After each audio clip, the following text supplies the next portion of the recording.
Hey YouTube, this is the Robinhood Investor. Hope you had a great week of trading. As always, I really appreciate your support, so if you like this video, give it a thumbs up. And if you want to learn more about investing, subscribe to this channel. Today I'm going to provide an update on my Robinhood portfolio, currently at $271,544, cash position of $24,000. I also have another $30,000 in a high yield savings account, so I can easily deploy into the market when there are opportunities to buy. So most of my portfolio is in US equities, and the market has been extremely optimistic, even with all the uncertainty.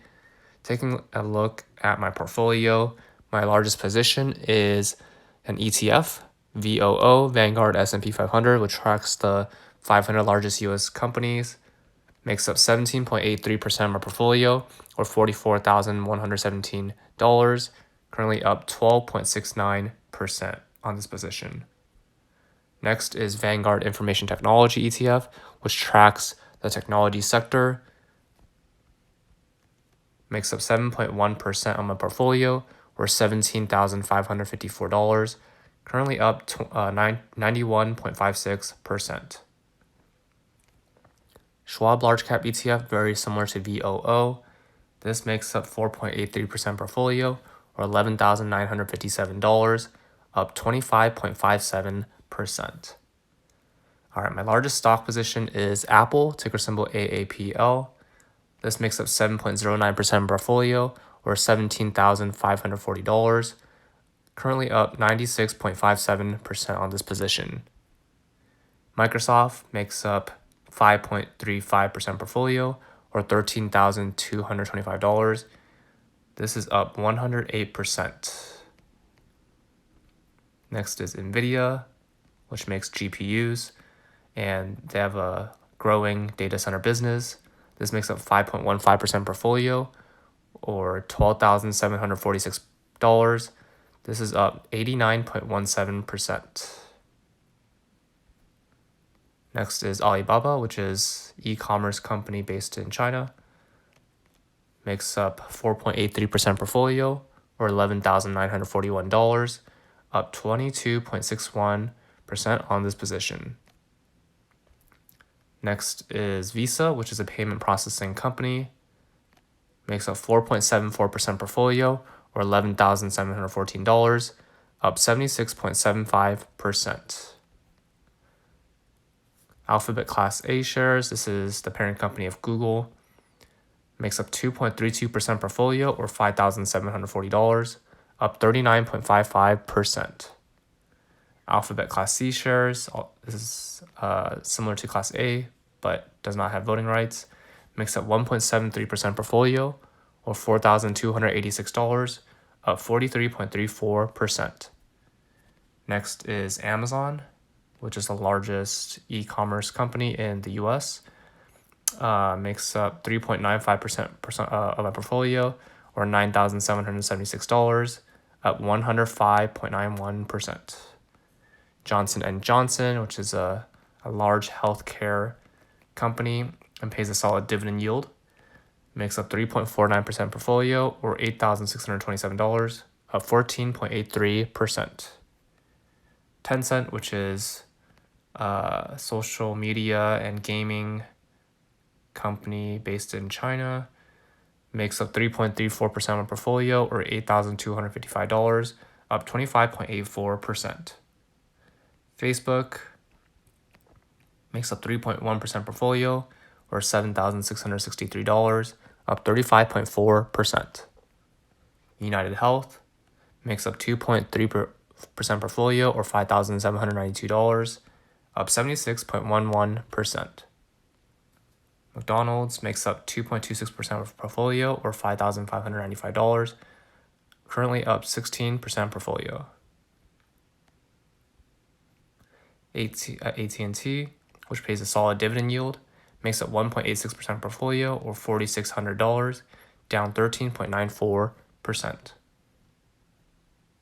Home Depot makes up 1.81% portfolio, or $4,483, up 64.18%. Boeing makes up 1.78% portfolio, or $4,400. This is down 34.8%. So even though I'm down on this position, I plan to continue holding this in the long term because I think it's still a good long-term play, even though it'll take a while to get back to full capacity, but I think it's still a solid long-term play. Costco makes up 1.62% portfolio or $4,002, up 27.82%. Next is PayPal, which makes up 1.51% portfolio or $3,736, up 103%. Berkshire Hathaway makes up 1.35% portfolio or $3,300, up 0.35%.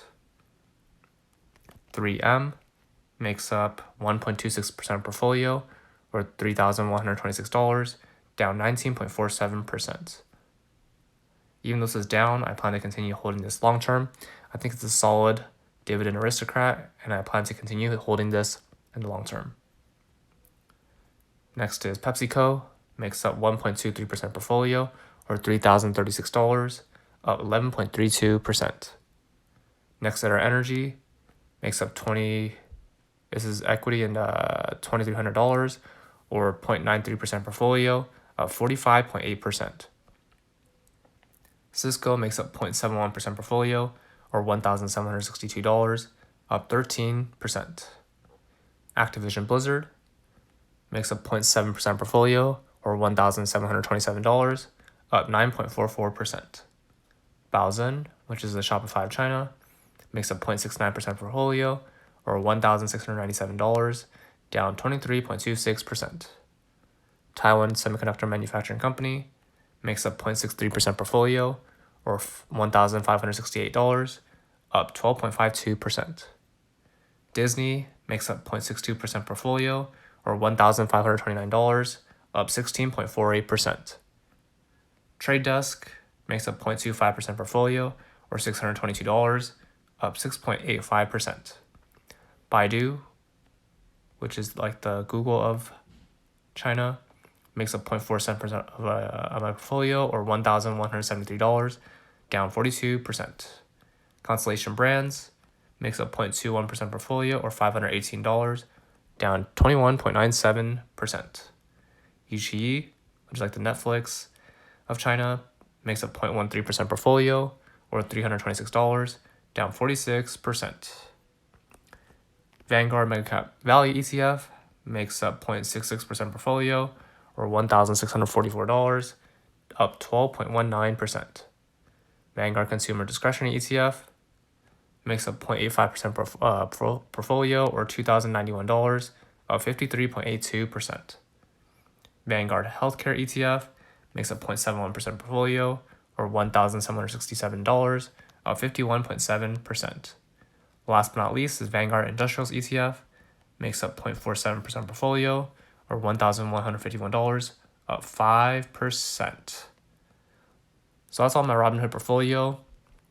I plan to continue holding these stocks and ETFs and buying more stocks, preferably a good balance between dividend paying stocks and growth stocks. And I also plan on increasing my cash position, which is currently at $24,000 in my Robinhood account and $30,000 in a high yield savings account, so I can easily deploy into the market when there are opportunities to buy. That's all for this video. What are your thoughts on this portfolio and what's in your portfolio? Comment down below. Remember to use my referral links below. Both of us get $20 for using personal capital or a free stock for using Robinhood. If you like this video, give it a thumbs up. And if you want to learn about investing, subscribe to this channel. See you in the next video.